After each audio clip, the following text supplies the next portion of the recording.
Ang Tagalupa na viral ang mukha. Bip, bip, bip, bip, bip. Bumibip, bip, bip, bip, bip, bip, bip, bip, bip, bip, bip na ba? Ang lahat, Martian, Enrico Pañero, Bip, bip, bip, bip, bip. Bip, bip, bip, bip, bip, bip, bip. Bip, bip, bip, bip, bip. Titilaok! Titilaok! Bip, bip, bip, bip, bip. Ito na ang 101.1 Yes FM Balitang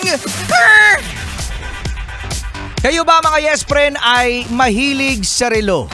Ayan, ang relo ni ate at relo ni Yes Friend Kuya. Tinan mo nga yung relo ni Kuya at ni ate, Martian. Ay advance. Oh, ang oras natin Philippine Standard Time mga Yes Friend ay 6:40.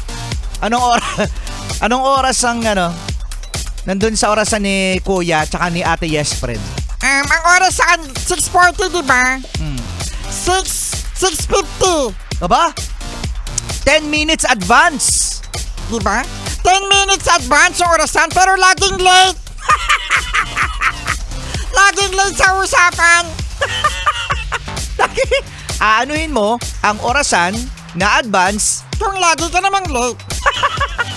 Yun lang. So eto na nga mga Yes Friend, alam nyo ba na speaking of orasan, merong modus ngayon na bibili ng luxury watch. Katulad ng Rolex, di ba? Alam natin mga Yes Friend, ang Rolex mga Yes Friend, 100,000, million ang halaga niyan. Ngayon, meron palang modus mga Yes Friend na yung seller ay bibili ng mga mamahaling mga relo, no? Doon sa buyer, doon sa nagbebenta, no? Sa pamamagitan ng cheque.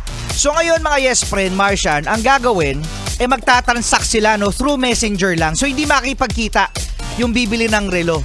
So ngayon, pag-usapan nila, sige. Bayaran mo bayaran mo na yung relo, papadeliver ko na diyan. Sige, ito na, naghulog na ako sa sa bangko mo, cheque. So ngayon nag-reflect. Ayan na, nagbayad na ito, nag-reflect na. Ayan, sige na. Padala mo na sa akin yung relo. Di ba? Scammer na scammer. Scammer ang dating ni Martian, So ngayon, nung nandun na doon mismo sa bumili ng relo, yung mga Rolex, doon malalaman ng seller mga Yes Friend, yung nagbenta, na yung cheque tumalbog. Tumalbog yung cheque. Correct. At wala na sa kanya yung mga relo. So ngayon mga Yes Friend, merong nagbenta. Anyari? Yung nagbenta mga Yes Friend ng relo, binibenta niya sa mababang halaga. So yung mga may alam pagdating sa mga relo na mga ganyang mga mamahal, sabi, bakit ang mura? No? Something's fishy. Malansa. Something's fishy. Nalaman mga Yes Friend na yung relo na pala ngayon ay galing sa pagnanakaw. Kaya magtaka kayo mga Yes Friend kung meron kayong nabili na mga item na sobrang mura. Katulad ng ginagamit mo, GSM.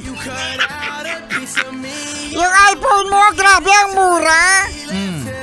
Galing sa pagnanakaw.